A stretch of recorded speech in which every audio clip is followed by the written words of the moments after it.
This is a video review of the film. The film contains actors over 18 years of age. The video is made for entertainment purposes. The author of the video does not intend to offend anyone. Hi all. Today I will talk about the film, The Killing of a Sacred Deer.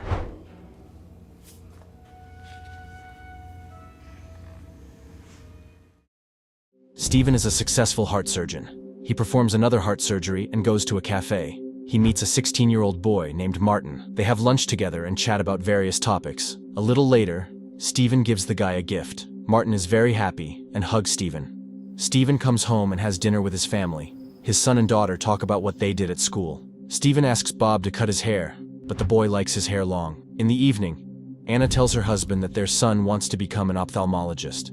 Stephen is upset about this because the son wants to be like his mother, not his father. But Anna knows how to cheer up her beloved husband. She takes off her robe and lies down on the bed. The woman looks like she is a motionless doll. The man likes it and lies down next to her. In the morning, Martin comes to the hospital to show his watch and say thank you again for the gift. Stephen asks to warn him next time he wants to come. After work, Stephen meets with Martin again and invites him to come visit him today to meet his family. On the weekend, Martin comes to visit Stephen. He gives Anna flowers and meets Bob and Kimberly. Bob asks Martin if he has armpit hair. Martin decides to just show off his body. Kimberly says that she likes his body and agrees to take a walk together. While walking, Kimberly sings a song and quickly falls in love with Martin. In the evening, Anna invites the guy to stay with them all night, but Martin refuses and says that he must help his mother. They do not live in such good conditions as Stephen and his family. Martin leaves. Anna asks her husband about Martin's parents. Stephen says that the guy's father crashed his car and died. He used to be his patient. In the morning, Martin invites Stephen to dinner at his home. In the evening, a man comes to visit Martin and his mother. The woman is glad to see Stephen because they have not seen each other for 2 years. After dinner, Martin suggests watching his favorite movie together. But late at night, Martin goes to bed and leaves his mother and Stephen alone. The woman sits closer to Stephen and takes his hand. The woman admits that she feels sympathy for him. Stephen gets up and says it's time for him to go home. At home, he does not tell Anna about where he has been. In the morning, Stephen comes to work and meets Martin. The guy was waiting for him in the office. He says he wants to get examined.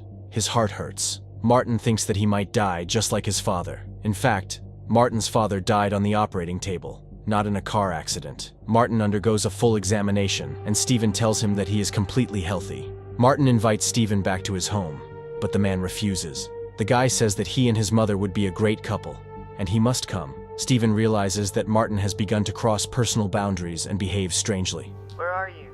I called you 100 times. Didn't you see my calls?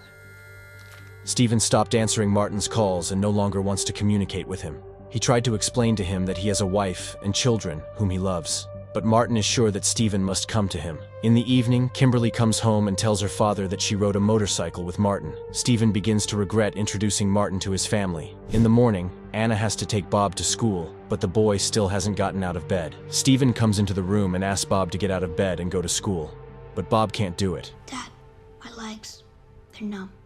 I can't move them.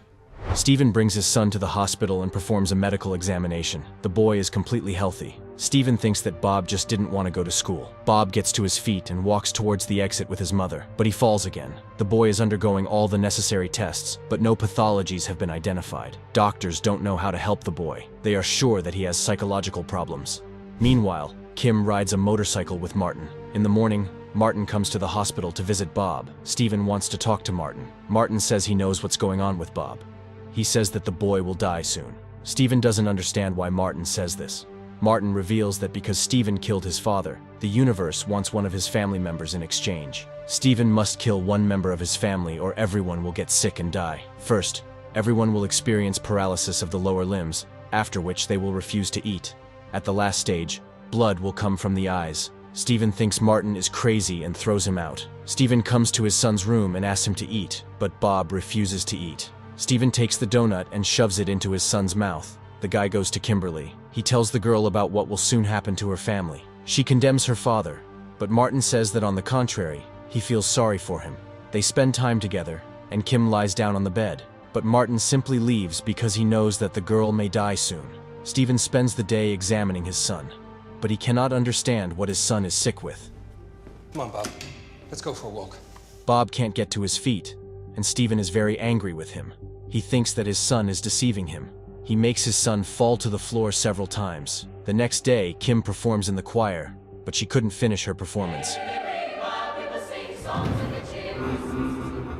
Stephen begins to believe in Martin's prophecy. He tells Anna about this and says that he did not kill Martin's father. Stephen blames the anesthesiologist for everything, but Anna doesn't believe Stephen. The next day, Martin comes to the hospital and calls Kim. He asks her to get up and go to the window. The girl easily gets out of bed and goes to the window, but she didn't see Martin.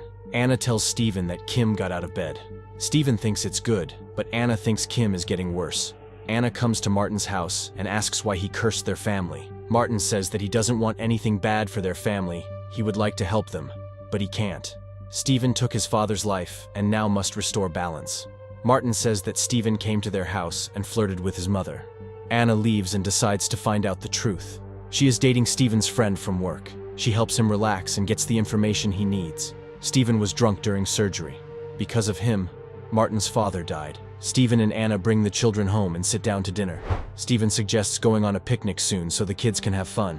He also praises Anna for the delicious dinner. Anna is angry with her husband and does not understand why he is sitting calmly and discussing dinner while his children are dying. Stephen also starts to get angry and says that he doesn't know how to help the children. After dinner, they go to bed, but Stephen can't sleep. In the morning, he wakes up his wife and takes her to the basement. He kidnapped Martin and tied him up. Stephen wants to force Martin to fix everything, but Martin can't do this. Meanwhile, Kim sits by the window and smokes. She tells her brother that after his death, she will live with Martin. The girl is sure that her father will choose Bob. The boy decides to cut his hair so that his father will save his life. Dad, look, I cut my hair just like you wanted me to. Stephen realizes that he will have to make difficult choices to save his family. He comes to the school where his children study. He asks the director which of the children studies better and who has more prospects in life. The director says that they are both good students, and he cannot make a choice. Meanwhile, Anna goes down to the basement and treats Martin's wounds, after which she kisses his feet. In the evening, Anna takes off her clothes and lies down on the bed, but the man doesn't want anything. She tells him that he must choose one of the children. She promises him that she will give birth to another child. Anna believes that this is a logical choice. The next day, Kim goes down to the basement and invites Martin to run away together. She asks him to give her back the ability to walk, but Martin ignores her. Kim runs away from home. Stephen finds the girl on the street and brings her home. The next day, Bob moves to the last stage. He's bleeding. Anna lets Martin go and tells her husband that this will not help them in any way. In the evening, Stephen asks the children and wife to gather in the living room. He ties them up and covers their eyes. Stephen takes the rifle and also closes his eyes. He spins around and shoots at a random place. A few shots later, Stephen hits a Bob. Stephen breaks the curse on his family. Having repaid the debt, Stephen goes with his family to a cafe where he meets Martin. They look at him, then get up and leave. And this is where the film ends. Write your opinion about this in the comments. Like the video and subscribe to the channel. Click on the bell to be the first to watch new videos.